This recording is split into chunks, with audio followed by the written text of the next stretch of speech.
मैं डॉक्टर श्याम शंकर प्रसाद आज फिर से आपके बीच एक व्याख्यान लेकर उपस्थित हुआ हूँ और आज का व्याख्यान है राज्य की उत्पत्ति का सामाजिक समझौता सिद्धांत। राज्य की उत्पत्ति के सामाजिक समझौता का जो सिद्धांत है ये काफ़ी महत्वपूर्ण तथा प्राचीन सिद्धांत है। इस सिद्धांत के अनुरूप राज्य दैवीय संस्था न होकर एक मानवीय संस्था है जिसका निर्माण लोगों द्वारा पारस्परिक समझौते के आधार पर किया गया है। महाभारत के शांति पर्व में कहा गया है कि पहले राज्य नहीं था, राज्य की जगह अराजकता थी, जिससे तंग आकर मनुष्यों ने परस्पर समझौता किया और मनु को अपना शासक चुना। आचार्य कौटिल्य ने भी अर्थशास्त्र में इसी मत का समर्थन किया है और तब बताया है कि प्रजा ने राजा को चुना और राजा ने प्रजा की सुरक्षा का वचन दिया। यूनान के सोफिस्टों ने भी राज्य को कृत्रिम संस्था बताया है।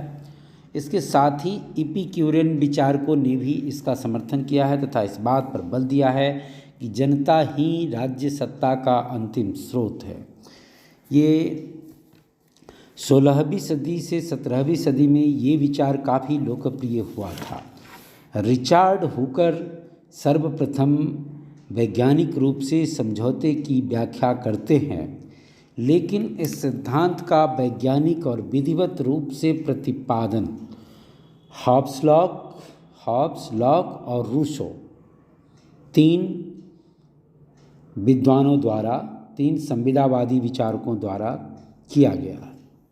इन तीनों विद्वानों ने ये राज्य की उत्पत्ति का समझौतेवादी सिद्धांत का प्रतिपादन किया है, इसलिए इन तीनों को संविदावादी विचारक भी कहा जाता है। सामाजिक समझौते के सिद्धांत के प्रतिपादकों के अनुसार मानव इतिहास की दो अवस्था है। प्राकृतिक अवस्था, जिसके अंतर्गत जीवन को व्यवस्थित रखने के लिए राज्य या राज्य जैसी कोई संस्था नहीं थी। दूसरी अवस्था में नागरिक जीवन के प्रारंभ के बाद की अवस्था, जिसमें लोगों ने प्राकृतिक अवस्था का त्याग किया तथा परस्पर समझौते द्वारा राजनीतिक समाज की स्थापना की। लेकिन इस सिद्धांत के प्रतिपादकों में इस प्राकृतिक अवस्था के संबंध में मतभेद है।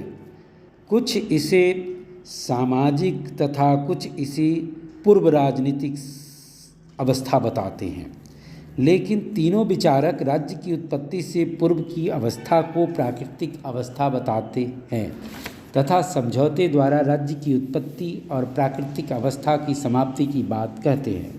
सामाजिक समझौते के सिद्धांत को स्पष्ट करने के लिए हॉब्स, लॉक और रूसो तीनों विचारकों के विचारों का विश्लेषण करना जरूरी है। थॉमस हॉब्स इंग्लैंड के निवासी थे और राजवंश से संबंधित होने के कारण राजतंत्र के समर्थक भी थे। उनके समय में इंग्लैंड में राजतंत्र और प्रजातंत्र समर्थकों के बीच तनावपूर्ण विवाद चल रहा था। हॉब्स का विचार था कि राजतंत्र के बिना देश में शांति और व्यवस्था स्थापित नहीं हो सकती है। अपने इसी विचार का प्रतिपादन करने के लिए उसने 1651 में प्रकाशित अपनी पुस्तक लेवियाथन में समझौते के सिद्धांत का सहारा लिया। हॉब्स के अनुसार मानव स्वभाव से ही स्वार्थी, दुष्ट और झगड़ालू प्रवृत्ति का होता है। हॉब्स के अनुसार प्राकृतिक अवस्था में जिसकी लाठी उसकी भैंस वाली अवस्था थी। स्वयं हॉब्स के शब्दों में प्राकृतिक अवस्था में वहाँ कोई व्यवसाय न था, कोई संस्कृति न थी, कोई विद्या न थी, कोई भवन निर्माण कला न थी और न कोई समाज था।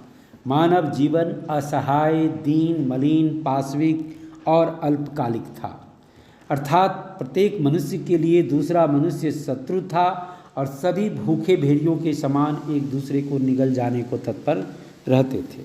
हॉब्स के अनुसार जीवन और संपत्ति की असुरक्षा तथा मृत्यु और संहार के भय ने व्यक्तियों को इस बात के लिए प्रेरित किया कि वे इस असहाय और असुरक्षित अवस्था का अंत कर एक राजनीतिक समाज का निर्माण करें। हॉब्स के मतानुसार प्रत्येक व्यक्ति ने शेष व्यक्ति समूह से समझौता किया, जिसमें प्रत्येक व्यक्ति ने दूसरे व्यक्ति से कहा कि मैं इस व्यक्ति अथवा सभा को अपने अधिकार और शक्ति का समर्पण करता हूँ, जिससे कि वह हम पर शासन करे, परंतु इसी शर्त पर कि आप भी अपने अधिकार और शक्ति का समर्पण इसी रूप में करें और इसकी आज्ञाओं को मानें। इस प्रकार यह समझौता जो है वह सामाजिक है, राजनीतिक नहीं है। हॉब्स द्वारा प्रतिपादित सामाजिक समझौता सिद्धांत एक निरंकुश राजतंत्र का समर्थक है। इसके अंतर्गत शासक संपूर्ण शक्ति संपन्न है तथा इसका अपने प्रजा के प्रति कोई कर्तव्य नहीं है। शासित वर्ग को शासक वर्ग के विरुद्ध कोई अधिकार प्राप्त नहीं है। नेक्स्ट, जॉन लॉक भी इंग्लैंड के ही रहने वाले थे। इन्होंने अपने सिद्धांत का प्रतिपादन 1690 में प्रकाशित अपनी पुस्तक टू ट्रिटीज ऑन गवर्नमेंट में किया है। लॉक ने सीमित या वैधानिक राजतंत्र का समर्थन किया है। उनके अनुसार मानव एक सामाजिक प्राणी है और उसमें प्रेम, सहानुभूति, सहयोग एवं दया की भावनाएं पाई जाती है। लॉक के अनुसार प्राकृतिक अवस्था संघर्ष की अवस्था नहीं थी, बल्कि सदिच्छा, सहयोग और सुरक्षा की अवस्था थी। इसमें यह नियम प्रचलित था कि तुम दूसरों के प्रति वैसा ही व्यवहार करो जैसा व्यवहार तुम दूसरों से अपने प्रति चाहते हो। इस अवस्था में मनुष्यों को कुछ प्राकृतिक अधिकार भी प्राप्त थे। इसमें मुख्य रूप से जीवन, स्वतंत्रता और संपत्ति का अधिकार था। लॉक के अनुसार इन सब के बाद भी प्राकृतिक अवस्था में कुछ निम्न प्रकार की असुविधाएं थीं, जिसके चलते लोगों ने समझौते द्वारा प्राकृतिक अवस्था का परित्याग कर राज्य की स्थापना की। सर्वप्रथम प्राकृतिक अवस्था में नियमों की कोई व्यवस्था नहीं थी। दूसरे, इन नियमों की व्याख्या करने के लिए कोई योग्य सभा नहीं थी। तीसरे, इन नियमों को मनवाने के लिए कोई शक्ति नहीं थी। हॉब्स ने जहां एक ही समझौते की बात की है, वहीं लॉक के अनुसार दो समझौते किए गए। पहले समझौते द्वारा प्राकृतिक अवस्था का अंत करके समाज की स्थापना की गई, जिसका उद्देश्य व्यक्ति के जीवन, संपत्ति और स्वतंत्रता की रक्षा करना है। दूसरा समझौता शासक और शासित के मध्य हुआ, जिसमें शासित वर्ग ने शासक को कानून बनाने, कानून की व्याख्या करने तथा उसे लागू करने का अधिकार दिया। लेकिन शासक वर्ग की इस शक्ति पर यह प्रतिबंध लगाया गया कि उसके द्वारा पारित कानून अनिवार्य रूप से प्राकृतिक नियमों के अनुकूल ही होंगे। इस प्रकार लॉक द्वारा प्रतिपादित समझौता सिद्धांत से यह स्पष्ट होता है कि सरकार स्वयं एक लक्ष्य नहीं है, बल्कि लक्ष्य प्राप्ति का साधन मात्र है, और इसका लक्ष्य है शांति और व्यवस्था स्थापित करना तथा जन कल्याण का कार्य करना। लॉक के अनुसार यदि सरकार अपने इस उद्देश्य में असफल होती है तो समाज को इस सरकार को हटाकर दूसरी सरकार स्थापित करने का पूरा अधिकार है। इस प्रकार लॉक ने एक ऐसी शासन व्यवस्था का समर्थन किया है जिसमें वास्तविक एवं अंतिम शक्ति जनता में निहित होती है तथा सरकार का रूप और अस्तित्व जनता की इच्छा पर निर्भर करती है। जीन जैक्स रूसो ने समझौता सिद्धांत का प्रतिपादन 1762 ईस्वी में प्रकाशित अपनी पुस्तक द सोशल कॉन्ट्रैक्ट में किया। उन्होंने अपनी पुस्तक में लिखा कि मनुष्य स्वतंत्र पैदा हुआ है, लेकिन वह सर्वत्र बंधनों में जकड़ा हुआ है। उपरोक्त उक्ति द्वारा रूसो इस तथ्य का प्रतिपादन करना चाहता है कि मनुष्य मौलिक रूप से अच्छा है और सामाजिक बुराइयां ही मानवीय अच्छाई में बाधक बनती है।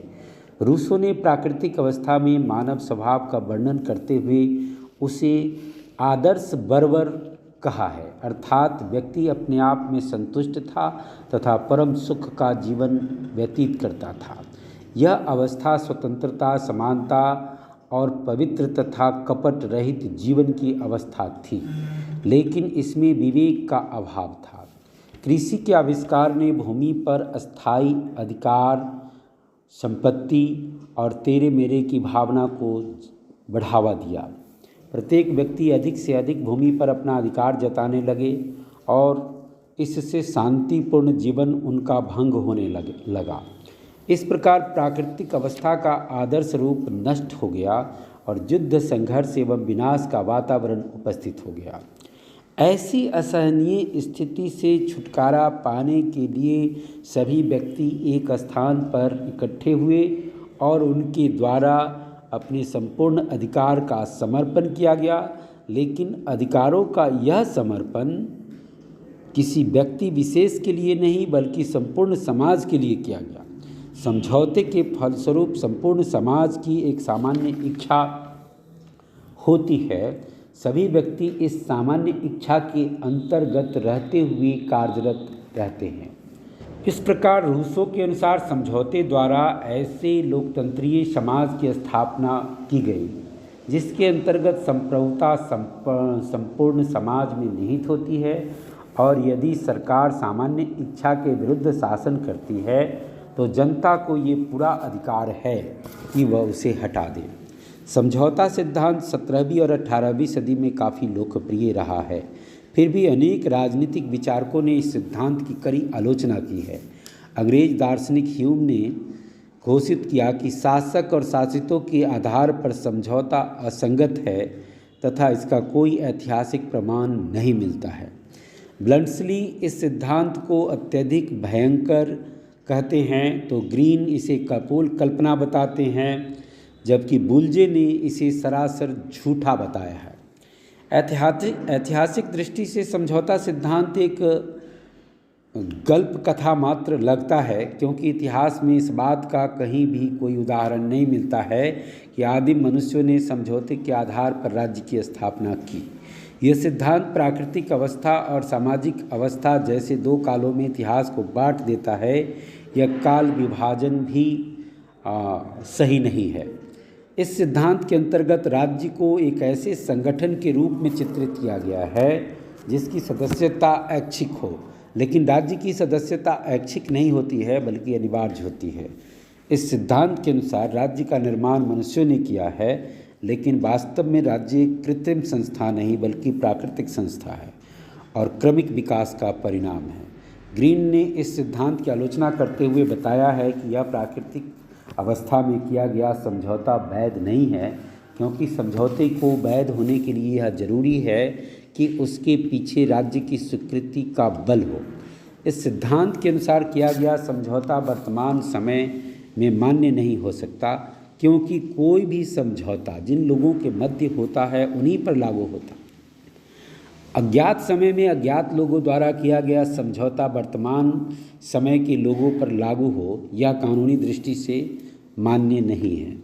उपरोक्त आलोचनाओं के बावजूद समझौता सिद्धांत राजनीतिक विचारों के इतिहास में काफ़ी महत्वपूर्ण है।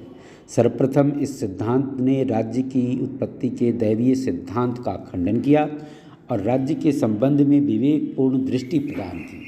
दूसरे, इस सिद्धांत ने इस तथ्य का प्रतिपादन किया कि प्रजा से ही राजा को शक्ति प्राप्त होती है तथा उसे मनमानी करने का कोई अधिकार नहीं है। तीसरे, हब्स द्वारा प्रतिपादित विचारों के आधार पर ही ऑस्टिन ने वैधानिक संप्रभुता का प्रतिपादन किया है।